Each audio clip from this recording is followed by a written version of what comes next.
Watercolor exercises are a perfect way to learn new skills, to practice the skills you already have, to beat art block if you're not really sure what you want to sketch today, and most importantly, they're an awful lot of fun.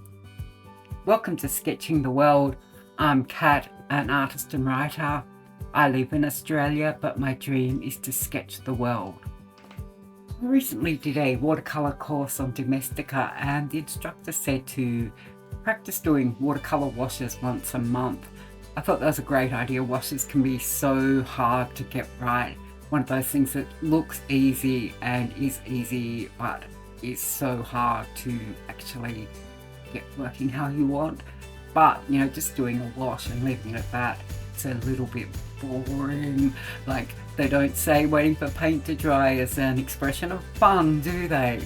So, of course, I had to take it one or two steps further. I'm using the tiny little sheets of Caran watercolor paper. I bought this a while back, actually when I was in London last year, and because I want to test the Caran paper. It's a beautiful handmade paper, but the size means that I don't really use it much. I don't really like doing tiny little paintings, but these squares are just perfect, the perfect size for doing watercolor exercises on. But with an exercise, well, when you're doing just an exercise like this, any kind of paper is fine to use. You can use large sheets and tape it into squares or rectangles, tape it down into smaller sections, or you can even get like an old painting that you've done on watercolor paper and decided you hated that painting. Like, don't waste the paper, turn it over, use the backs and do some watercolor exercises. This is also great if you like picking up packs of sample paper in with your art order. I do that quite often. If I'm putting an order in for somewhere like Jackson's Art, I'll look through and see what sample watercolor papers they have and get some new papers to test. This is the perfect way to test those papers out and see whether you like using them or not, seeing how they react with the paint and with the water. So any kind of watercolor paper is fine, whatever you've got lying around. And as far as paints go, I've mixed up some tube paints into washes. I've just used some jar lids. I've been using the jars to put pencils in, and had all these lids sitting around, and they're the perfect size for mixing up washes of watercolor. They also stack up nicely so they don't take up too much room on my desk. I'm doing 6 little mini exercises today. I think 6 is a good number. You've got something to be working on the whole time without having to sit and wait for things to dry for too long, and it gives you a lot of different options to play with.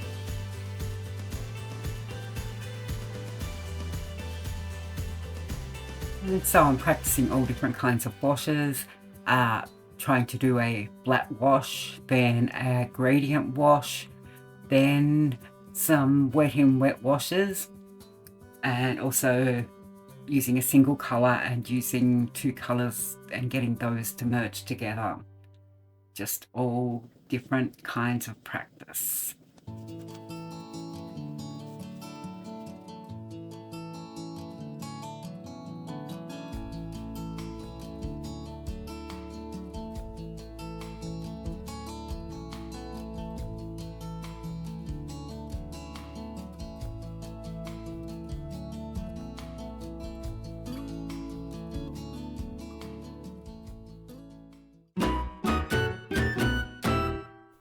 While your washes are still wet, it's a really good time to start playing around with different effects and experimenting. I really like pushing paint around with the back of my paintbrush and getting nice lines into the washes. That can be a really fun thing to do. And you don't need to use the back of your brush. You can use anything you've got sitting around. Sticks, toothpicks, toothbrush, credit card, anything. See what different effects. I didn't use too much on this because the paper wasn't really letting me get different textures that much. It's a pretty rough handmade paper to start with, but if you're using a smoother paper, you can even use different textured objects from around the house to get those textures into your work. At this stage, it can also be good to practice lifting colour. That's something that I always have problems with, and so the more practice I get with it, the better. And then try dropping in other colours into the wet paint. That can be great and create some really nice effects when the colours start blooming on the wet paper. But yeah, just play around, see what you can get, and most of all, have fun with it.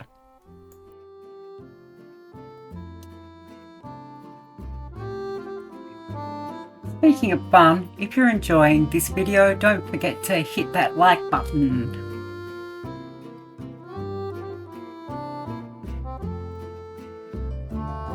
At this stage, I'm not trying to actually paint anything. I'm purely abstract, putting down shapes and colours and lines, just seeing what I can do. Though I always have a tendency to start doing cityscapes. Something just really relaxing about adding paint to paper without actually having any predetermined outcome or any predetermined this is what I want to paint. You're just playing with paint.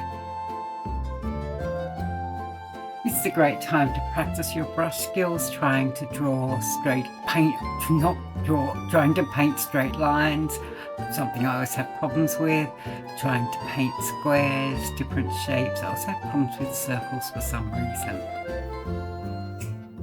And now I'm getting salty, literally salty. It's fun to play around with different texture making techniques, although it didn't work particularly well on this paper. Still, I'll try it again in future.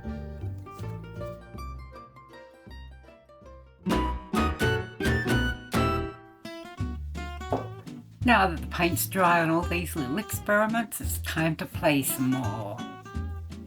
Time to get out all your brushes, all the ones you never normally use, and play around with them, see what you can do.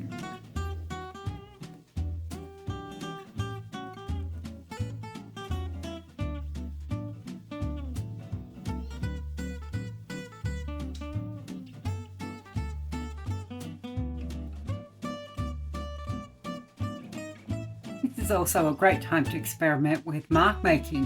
While you've got all your brushes out, play around, see all the different kinds of marks you can make with them. Hold them flat, hold them using the tip, try all the different ways.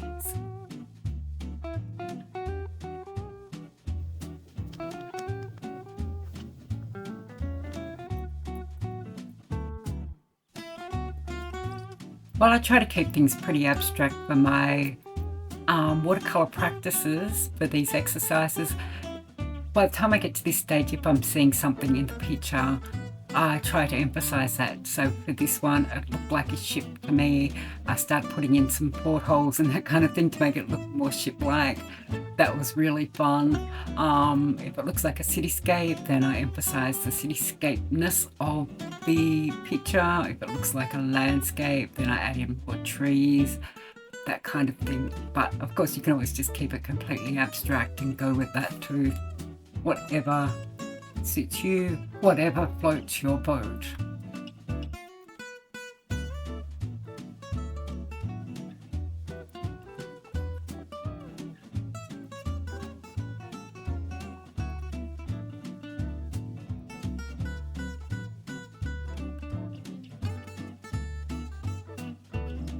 The day after I did these exercises, I did actually go back over them with pencils and some other materials to make them multimedia, but I didn't film that. I hope you've enjoyed today's video and you have some fun with watercolor exercises.